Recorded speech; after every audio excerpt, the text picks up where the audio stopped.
This is VSiN, the sports betting network.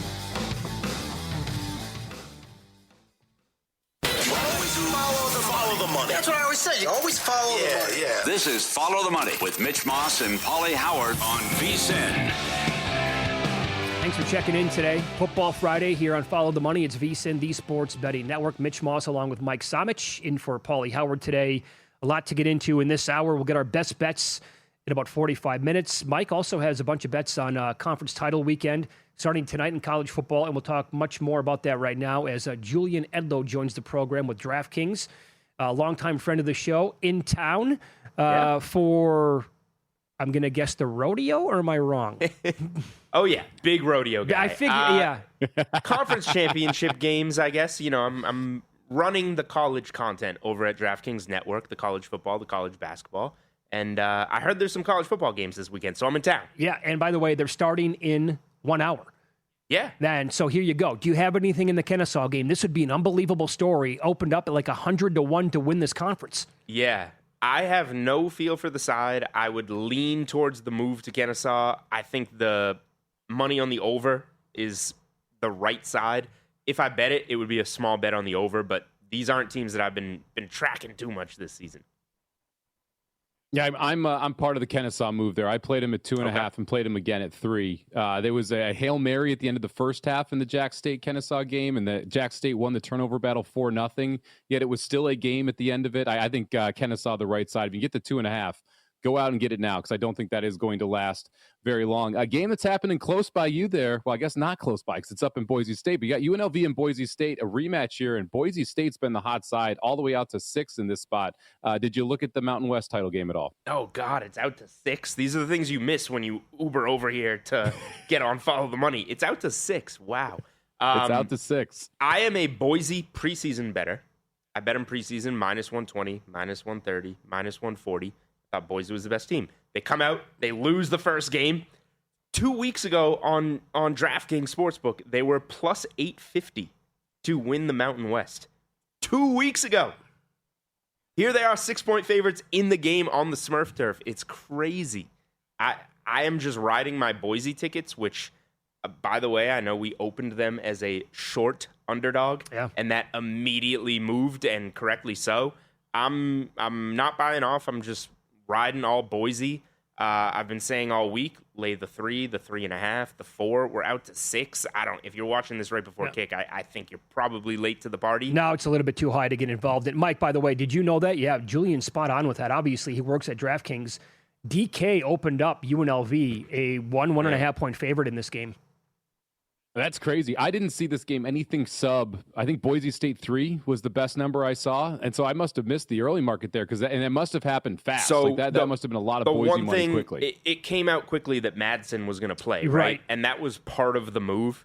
But the initial move, they opened dogs, and that moved quickly before we knew anything about Madsen, and that was just people saying Boise does not deserve to be a home dog, which I totally agree with, no matter who's playing center, who's playing quarterback. Yeah, there's also this, though, right, guys? I mean, the first time they played this year, again, that was in Boise. They scored 56, 59 points? The Broncos closed 13, and they won 56-31. So maybe 6 is not enough. That's like the total tonight. Yeah.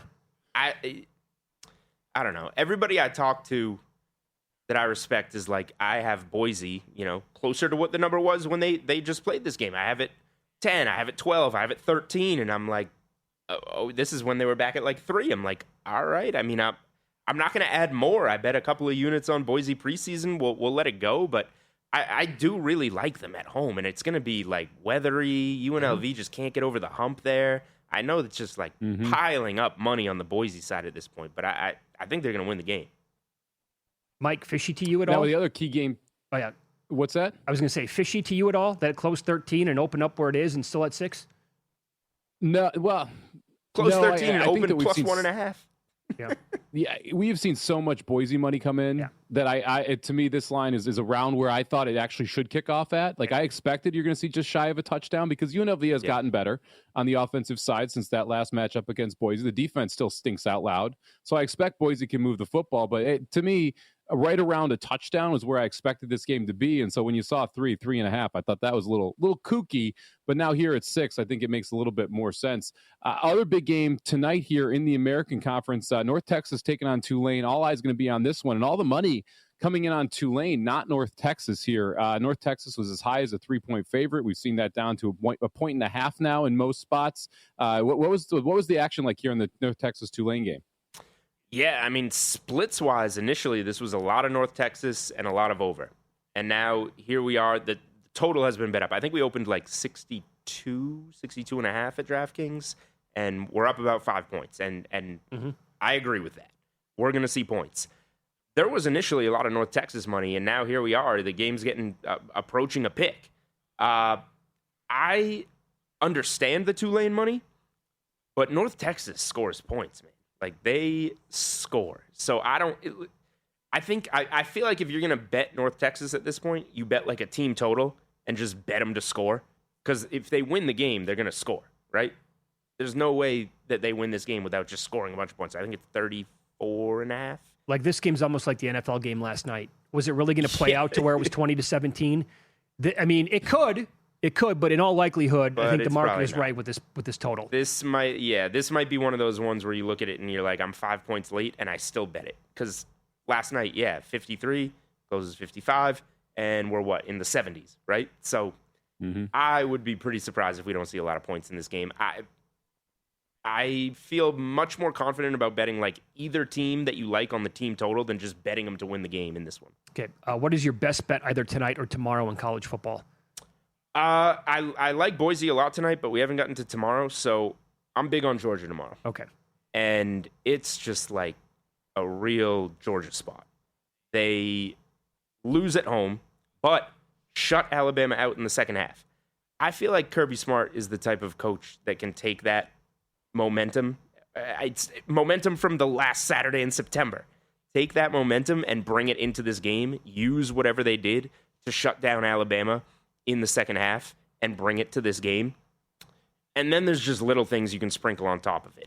Revenge for losing at home.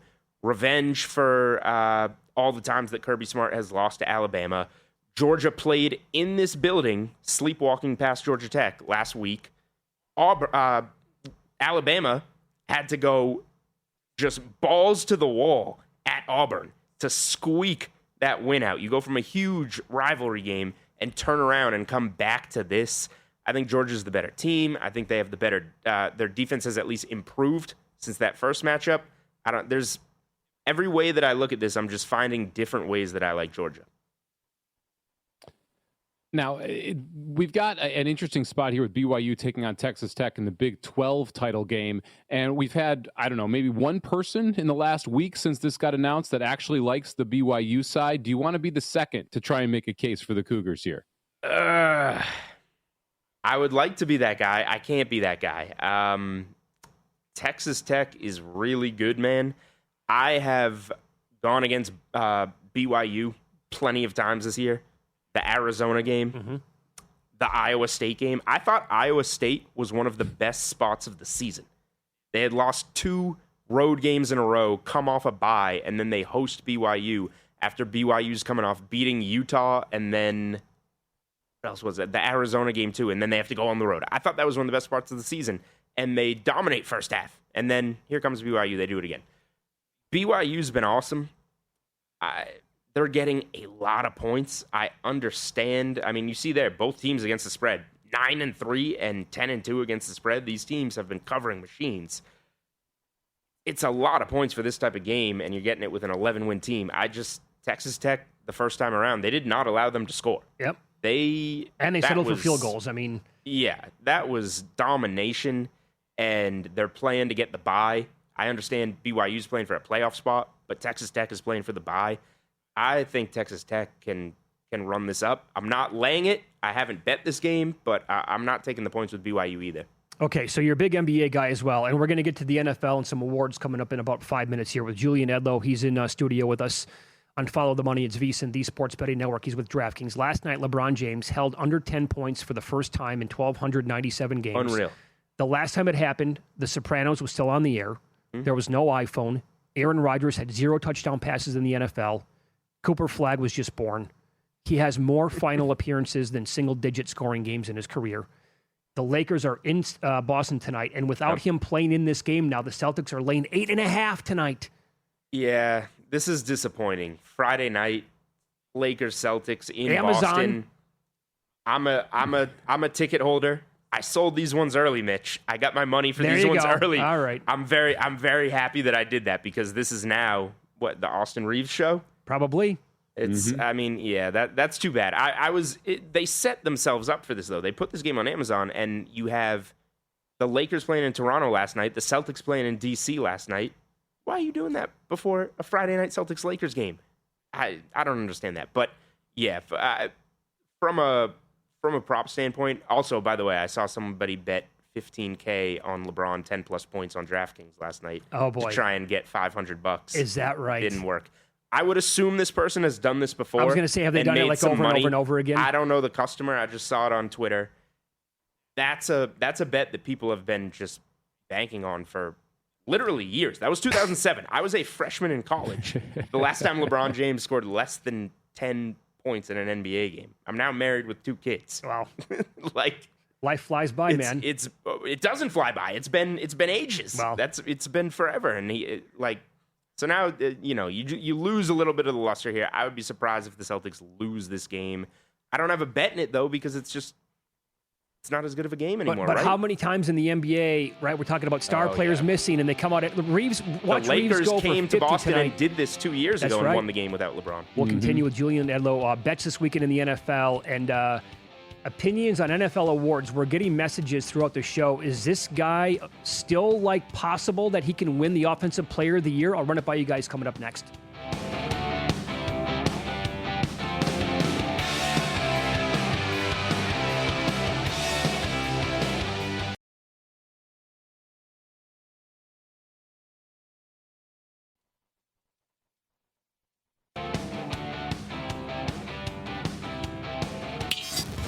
This is Follow the Money on VSiN. Welcome back. Big NFL weekend coming up. Mitch Moss, along with Mike Somich, filling in for Paulie Howard. Julian Edlow is here as well with DraftKings. We'll talk NFL here and some awards. Mike, your opinion on the MVP market right now, where depends on the book, but May is odds on. I saw minus 150 out there. I think DK has a minus 120. Stafford, there's a little bit of plus money, plus 110, maybe a plus 120 out there. Are we talking about just those two guys now, or is there somebody else that you would maybe circle here? Look, I don't think it. If we look at the numbers, right, we're looking at an equity scenario where we're basically saying it's got to be one of these two guys at minus 120 and plus 110 inside the market. You got Love at 15-1. He's running third right now. That was Dak at 14-1 before the loss last night. Then Allen at 30-1 and on down the list. I think Mahomes at 90-1 is at least a little interesting. It's not something I'm throwing in my account, but I do think that it is higher than a 1.1% chance that Patrick Mahomes can win this award. If we do see Drake May take a step back at all, and he's got games against Baltimore and Buffalo, if we see Stafford lose to Seattle, which is a very real possibility, and Patrick Mahomes able to rip off 5 in a row, it's going to be a high-profile 5-win streak. I think that could launch him back up. Not something that I'm crazy about. I just want to try and find a shot outside of the top 2 because I think they are too short in this market right now. Julian? I think Stafford or May is going to win MVP. I'm not telling you to bet Stafford or May at this point to win MVP. I just have a hard time seeing somebody else get there. Mahomes at this point, 90-1 is crazy. I'm not going to argue with your price if you want to take a stab, pizza money on that. They got to win out starting on Sunday night against Houston. I do like them at home against Houston in that game, but is there going to be any fatigue? Are they going to be good enough? I'm not sure. If they win out, it's going to be because of Patrick Mahomes.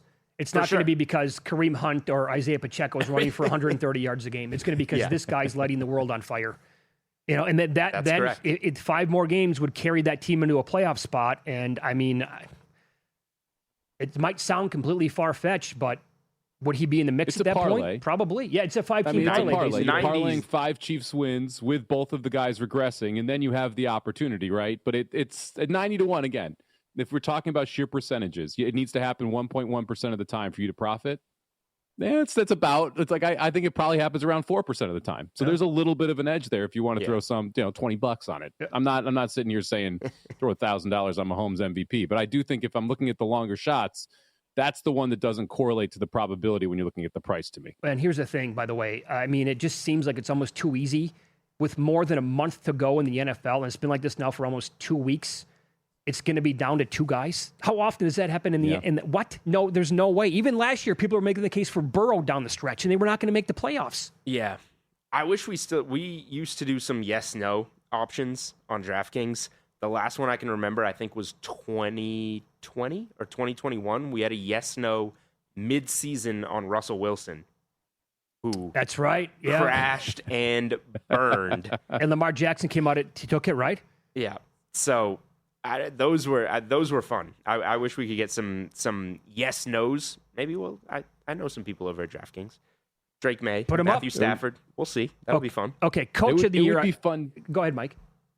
It'd be fun to have yes nos on May and Stafford specifically. I mean, Purdy. Those would be the only two they would do it for. Minus 270. Yeah, right. Yeah. Right. You're not going any of the bigger numbers. Probably not. I'm not a trader here, but that's I asked Circa if they would put up yes no on awards. I mean, I have made 95-1, so I would like to come back a little bit on the no on that. Right there, right? Chris Massaro, yeah. He came here adamant with his notebook one night. It was early on in the season. I wish he came to me as adamant with his notebook. I do not have that. Guys, I think Coach of the Year is open. Vrabel's minus $3, but I think Ben Johnson has a great case. Mike McDonald, if the Seahawks win their division. But also, here's a guy that nobody... Kyle Shanahan's 20-1.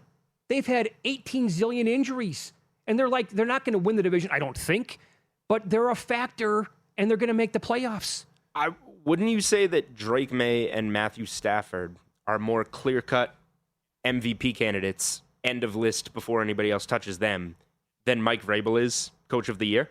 Is that fair? I think, yeah, because Ben Johnson's going to have potentially here an incredible case. Right. Yet May is minus 120, Stafford short plus money, but Vrabel's the heavy minus 300 favorite.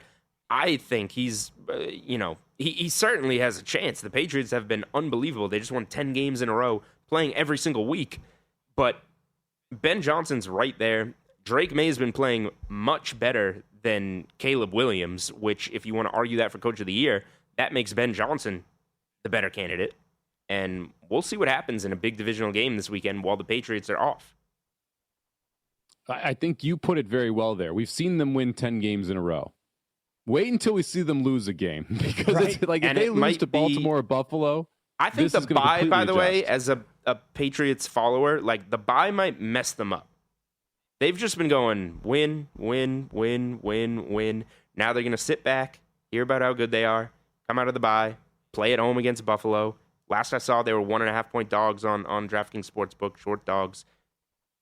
Maybe not a bad teaser leg up to 7.5, but I think they could come out of that bye and not quite have it the way they've had it. All right, so Offensive Player of the Year. After last night, Jahmyr Gibbs did it again, and this is the guy that I've gotten several either messages or responses on talking about this award. Jonathan Taylor, again, this is at DK, and JSN are both minus 105. Gibbs and McCaffrey 10-1. Mike, is there an angle here where either one of those guys can come from behind and steal this thing? I think Gibbs definitely can come from behind and steal it. Jonathan Taylor, we've got the issues at quarterback there where we've not seen him as explosive because we haven't seen Daniel Jones be able to be as good. Like Jackson Smith and Jigba, what if we just see these teams decide they're going to blitz the heck out of Sam Darnold and double or triple Smith and Jigba? Say, make anybody else beat us. All of a sudden, that opens up the door for them not to compile the stats they've been able to early. And Gibbs is coming on at the right time. We're seeing him in these marquee games on national TV, have big spots. He looks explosive. He's breaking ankles. To me, Gibbs is very much live in this, sitting at 10-1. And I don't hate Devontae Adams at 100-1. If he's going to be a touchdown machine there, I think that's at least worth a little bit of a conversation. I looked at him this week. I did. I just, the touch. So can he win it if he's not even close to the top of the league in receptions/yards, but he has 22 touchdowns? Maybe. There's just strong candidates, right?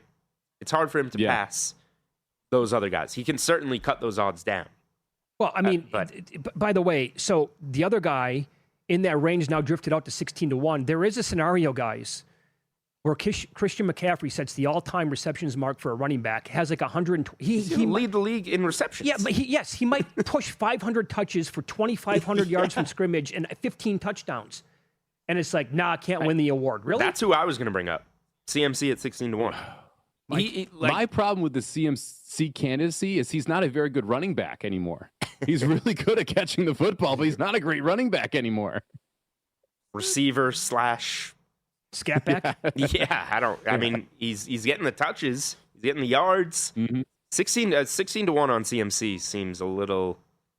I think he should be priced where Gibbs is priced. Put it that way. All right. And then what the hell's going to happen in Offensive Rookie of the Year? To me, Jackson Dart is way too low. He's not going to play. The games are not going to be there. There's no way Dart wins. There's no way Dart wins. I would agree with that. Mike, what say you? I wouldn't be betting Dart at the price. To me, it's one of the two receivers, McMillan or Igbuka, and then I like Tyler Warren at plus 550. But he has really fizzled the last few weeks. He would need to make a push to be able to get back up there. But if I was going to bet anyone in this market right now, it would be Warren. But I think it's going to end up being one of the two receivers. As a 32-1 Travion Henderson better, I wish they would just give him the ball. But they don't. Vrabel likes to mix it up. That's the way he's going to do it. It's probably going to be one of the receivers, yeah. And you're getting Igbuka at 3-1. I guess that's the better bet right now. McMillan's been picking up steam. Well, we're going to draw. It's a tough market right now. Yeah, we're drawing a line after Henderson. Like, nobody's going to come out of nowhere and win it after him, right? No, that's, Judkins 50-1. You don't need to do that. And Kyle Monangai has been really good in some games. I like him week to week as like a prop bet. But no, don't bet him. So living in the Boston area, the reason why we're not getting more Travion Henderson is because Stevenson is just a better pass blocker? That's what we're told. Uh-huh. So we believe the reports, right? That's what reported. I mean, they go in, they ask these questions. Those are the answers, right? I mean, it's clear as day who the guy has to be. Travion Henderson has just burst. Yeah. That Stevenson doesn't have. Stevenson's a fine player. I don't dislike Ramondre Stevenson. He can get some snaps. If you're giving Henderson like 12 touches instead of 18, you're taking away like a chance for a big play. Too often. Too much, right. Yes. Okay. You can follow Julian on X. He's at Julian Edlow, in charge of the college content at DraftKings. By the way, quickly, college basketball tonight. Gonzaga's about 5.5 against Kentucky. They opened 2.5. I like the Zags. Put them in whatever your money line parlaying. Maybe it's Boise at this point. Put the Zags in there. Very good. Kentucky's burned me too many times. Have a good weekend out here in Las Vegas. We have college games, title games kicking off in the next half an hour. Plenty of bets to be made. Those are coming up next.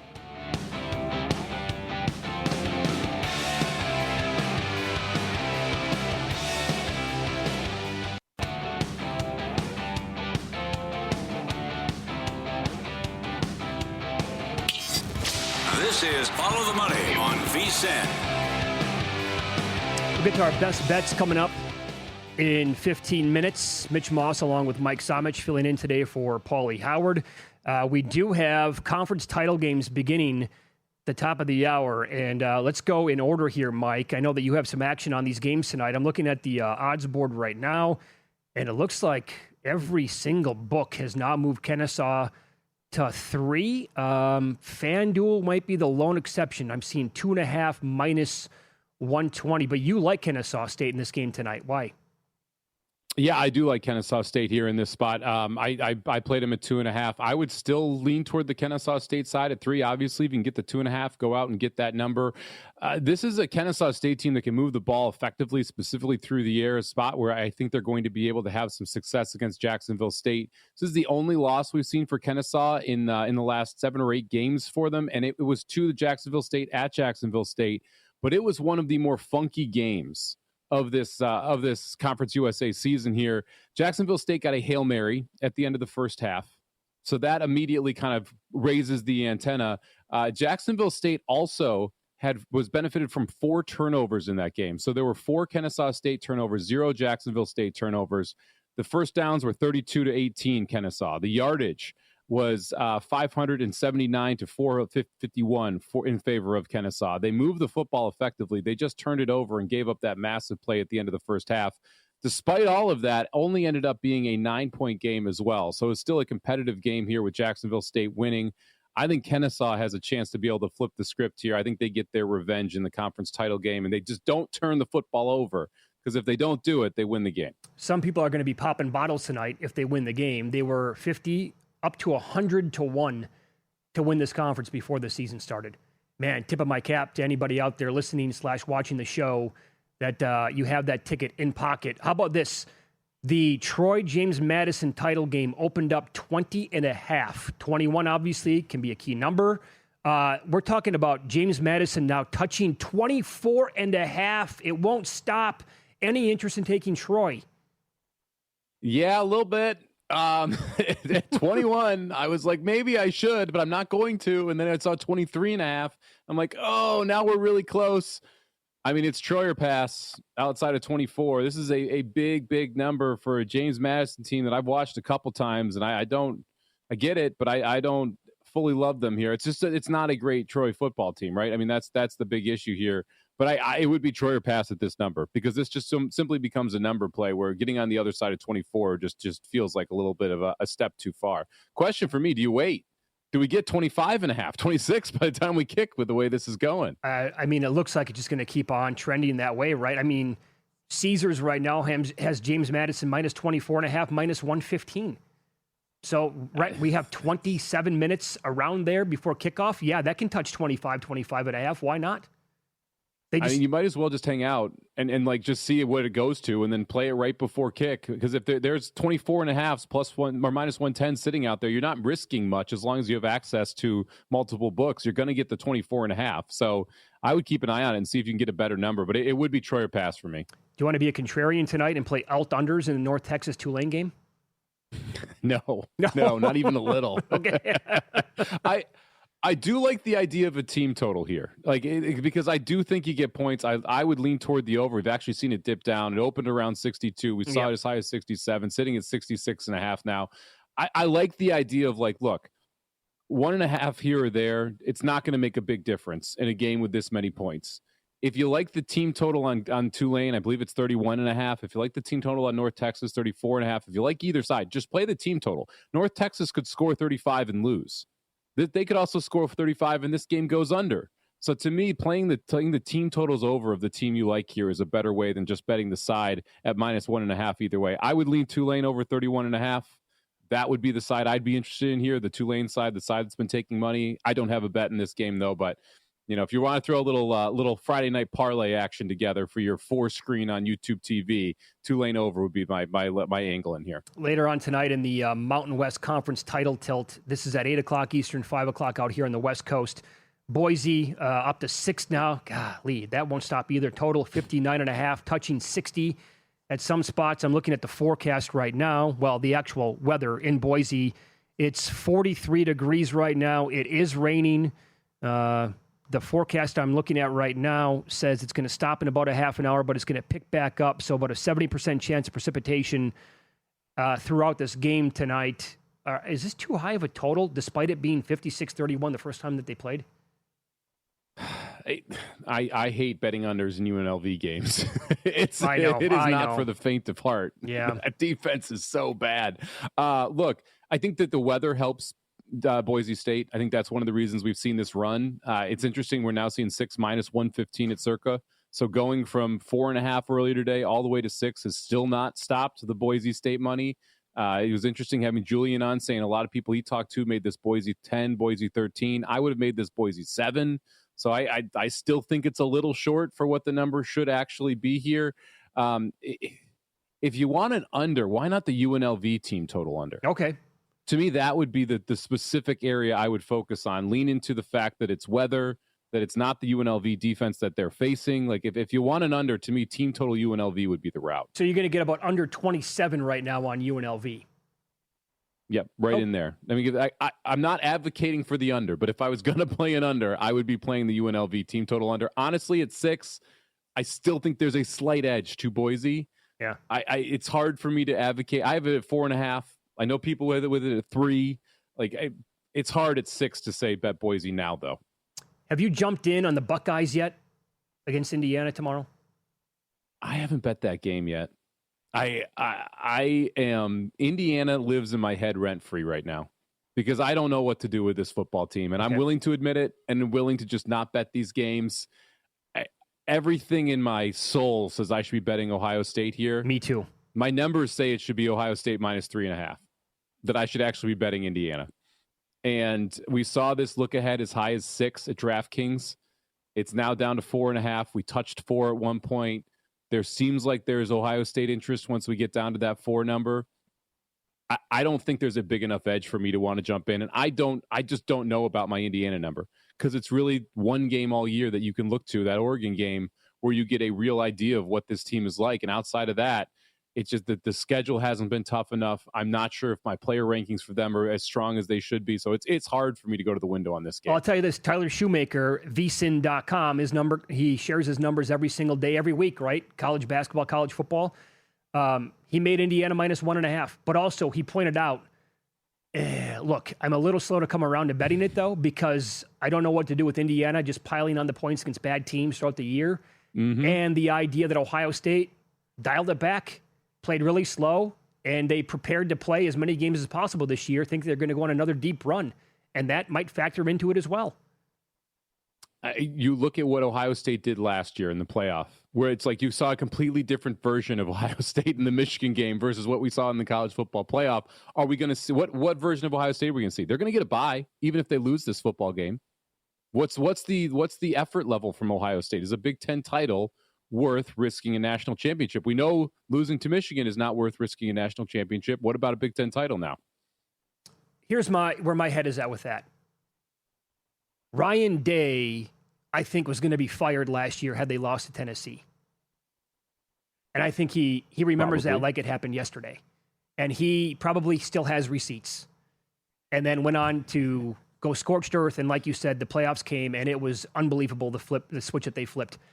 I don't think he's going to allow this team to be okay by losing this game or just showing up with their C- game. I think he wants to show the world, like, remember that a year ago? I do, and give everybody the middle finger.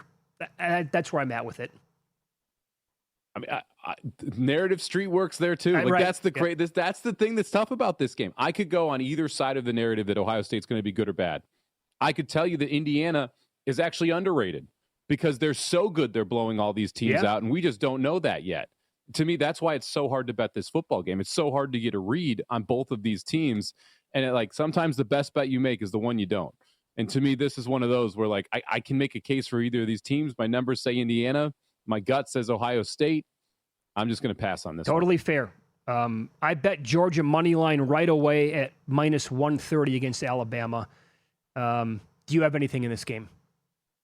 I haven't bet this one yet. I may end up betting it. I like the Georgia side. I just haven't gotten to the window. That offensive performance last week concerns me a little bit. I don't love Gunnar Stockton. I like this Alabama offense more, but the Bama team, they have been a little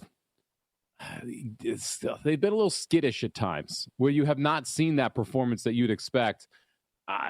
DeBoer undefeated against Georgia. That's a little concern for me. We had the guest on earlier mentioned Georgia's never beaten Bama in this dome. That's a little bit of a concern for me. I still think Georgia's the better overall football team, though. So it'd be Georgia or pass at this point. Yeah, to me, Alabama plays with fire too often. I mean, they were lucky to come out of that Iron Bowl victorious last week. We'll get you our official best bets for tonight and the weekend in pocket plays coming up here on Follow the Money. It's VSiN, the Sports Betting Network.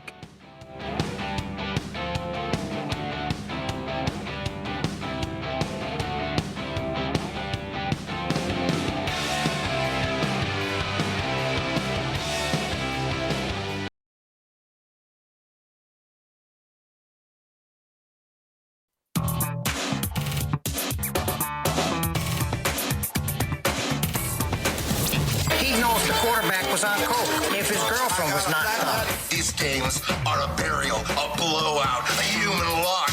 You can bet your unborn children's children on these games. I was so good that whenever I bet, I could change the odds for every bookmaker in the country. Bad result from the primetime game on Amazon TV last night. I was all into the Cowboys. Had a couple of units on them, different ways. 2 units on plus the 3.5. No bueno. Bet them early in the week, plus 145 on the money line. Came back yesterday. The market's wrong on this one. Yeah, good job, Mitch. Plus 152 there. And I also had Pickens plus 138 on a touchdown. He was supposed to be against Amik Robertson in that game. The touchdown to the one Cowboys receiver, actually, typically that we thought that was going to be Pickens in that spot where he was wide open taking on Robertson, and it wasn't. And he just, then the whiff later on when it was 44th, the effort, oh my God, F minus out of the kid last night, and F minus out of me with the bets all across the board on the Dallas Cowboys. Pending, Georgia money line minus 130 going back early in the week. This is for next week. Mike, I know that you do an article every week. Look ahead lines. I like the Seahawks at home, 3.5 against the Colts. That defense against Danny Dimes, shaky, bad, the fibula, come on. Like them a lot. I'm on Miami to make the college football playoff, plus 550. And I made a promise I'm not going to get mad if the committee doesn't put him in. We'll see how that goes on Sunday morning. And then early in the week, Cason Wallace, Oklahoma City, NBA Defensive Player of the Year at 500 to 1. Onward and upward. More plays for the weekend. The Texans total team field goals over 1.5 at Caesars. That's the way it's phrased. Fairbairn is, I think, 19-3 over this last 22 games. And their number on him every single week is like 60, 70 cents off. And they just keep posting it. So I got to bet him again Sunday night against the Chiefs. Also, Bijan Robinson over 34. And I missed the best number, so I'm laying 45 cents here. But over 34.5 receiving yards. On the season, 54 for 594 and 2 touchdowns. Last couple of games, 5 catches on 7 targets for 51. 2 catches on 2 targets for 37 yards against the Saints. 4 catches on 5 targets, 39 yards against Carolina. And the Seahawks, their defense, they're one of the worst teams at defending opposing running backs in the air. They've allowed some of the most receptions and most yards in the league to opposing running backs. So I think Kirk Cousins' statue taking on this defense, get the ball out, check down Charlie time. Bijan in the air in that game. Tonight, Milwaukee, I'm going back to a guy that I started the season with. Bet him several times. No Giannis, so I'm a little bit worried. But A.J. Green has been absolutely on fire for the Bucks. His last 5 games from deep. 4 of 6, 6 of 12, 5 of 7, 4 of 6, and 5 of 11.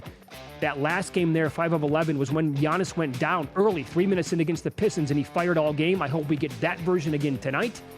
I bet over 3.5 plus 133. And we talked about this about 90 minutes ago.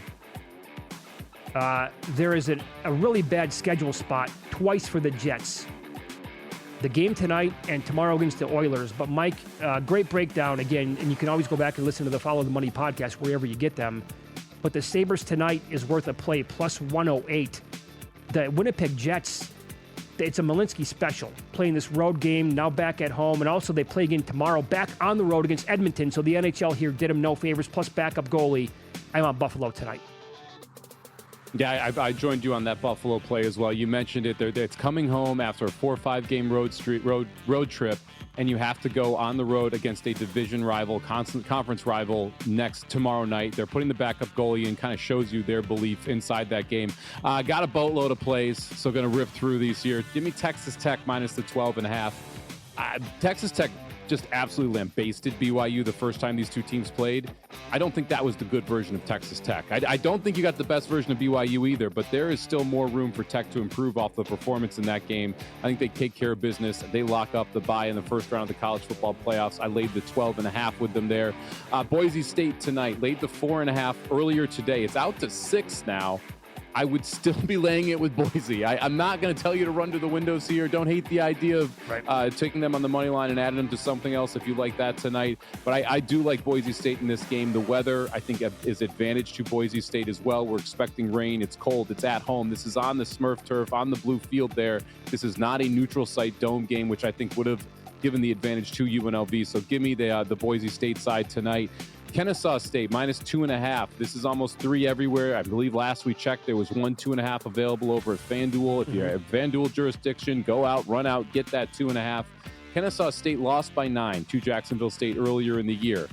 They had 4 turnovers to Jacksonville State 0 in that game. They gave up a Hail Mary in that game. They still only lost by 9. They effectively moved the football almost every single time they had it. They're going to be able to move the football through the air as long as we don't turn it over. Kennesaw gets the job done in Conference USA tonight, laying the 2.5 there.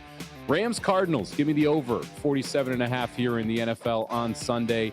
This Cardinals team is a dead over team.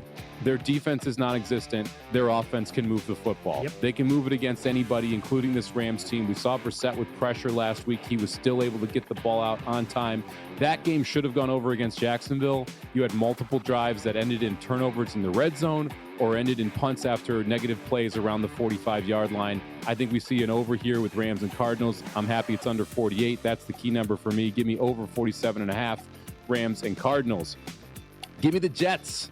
+3 on against the Dolphins. I like the money line here as well with the Jets. This, to me, just a phenomenal spot for New York, who has been playing significantly better the last couple weeks once Tyrod Taylor gets inserted into the lineup. Miami, December, cold weather game, outside. No thanks. They shouldn't be laying points. Give me the Jets +3 and the money line there. I also, and this is the third week in a row, we're going back to the A.D. Mitchell game here. A.D. Mitchell has been getting more and more targets every single game inside this Jets offense. Tyrod Taylor likes stretching the field. A.D. Mitchell's prop at 47.5. 3 games ago, he got 6 targets. 2 games ago, he got 7. Last game, he got 12. He's going to get double-digit targets in this game against the Dolphins. 47.5, way too low there for A.D. Mitchell. I'll also take him over 80 yards at +375. So you can get a nice little ladder there going with A.D. Mitchell as well. Give me the Texans plus the 3.5 against the Chiefs. This is a spot where I simply think the Texans defense is the best unit on the field, and with a depleted offensive line for Kansas City, it is going to be very difficult sledding for Mahomes in that offense. I think Kansas City still is live in the game. They could win it, but this is going to be a low-scoring battle. 3.5, easily the right side in my mind. So give me that hook, and give me the under 42 as well in that spot. Houston's offensive line struggles. The Chiefs' offensive line struggles. Both of these teams do not make big plays. They're going to have to score slow. So give me the under there, 42, and close it out with that Sabres money line tonight against the Jets. +115 was the best number I found it at. You can go out there, search around, see what you can get. I've seen anywhere from +102 to +115. VSiN Pro subscribers now have exclusive access to our new AI player prop projections powered by Okta AI, the trusted data source behind elite soccer analytics in the UK. Here's what you're going to get. Data-driven projections for quarterbacks, wide receivers, and running backs, plus exclusive NBA player prop projections as well, all compared directly to DraftKings lines to help you find value. Access it all with a VSiN Pro subscription. Become a subscriber today. vsin.com/subscribe. Again, vsin.com/subscribe. I'll have more bets on the Sunday morning tailgate show as well. I'll finalize my bets with the teasers that we talked a lot about in the first hour of the program. Been a slow week to come around to getting those bets together, Mike. I think you can relate to this. You have a 7-year-old. I have a 1.5-year-old. And we moved this week. And let me tell you the joy that can present itself when your 1.5-year-old decides it's time that he can only be with mom and dad. And that's it the entire time during the move. Makes it easy. Well, all the more reason to get movers there, right? So well, yes. Just try and get away from everything. But it still kills you because you got the internet. You got the setup of all the different things. You're moving furniture around. It's moving is never fun. Doesn't matter what age you are. Doesn't matter how much money you have. Moving is never a fun thing. If you want to get more money, last chance here. Beat Mike Somich this weekend. Head over to first.com/vsin. Pick 5 horse races. If you end up with a bigger bankroll than me, you get to split $5,000 completely free. So go over first.com/vsin, get into the contest, beat me at picking horses, and check out VSiN at the track as well. Podcast went live on Thursday. We cover all 5 races that are involved in here, so no reason not to try and take your shot at a free $5,000. Good. I like it. You're a busy man.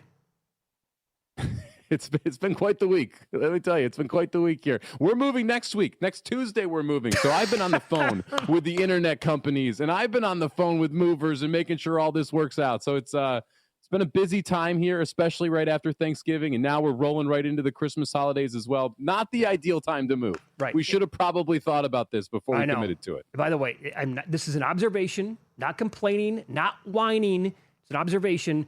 The internet guy came over last night. The wrong cable was put in underneath the ground. So no internet access, and that might not be there until Monday morning. Oh, that's rough. I mean, the world that we live in now, no internet for a couple of days, tough, man. Great job today, Mike. Appreciate it. Anytime. Awesome. Happy to jump in whenever I can. Yeah. Stay tuned. The Friday Football Invitational with Matt Humans coming up next. Best bets for the weekend.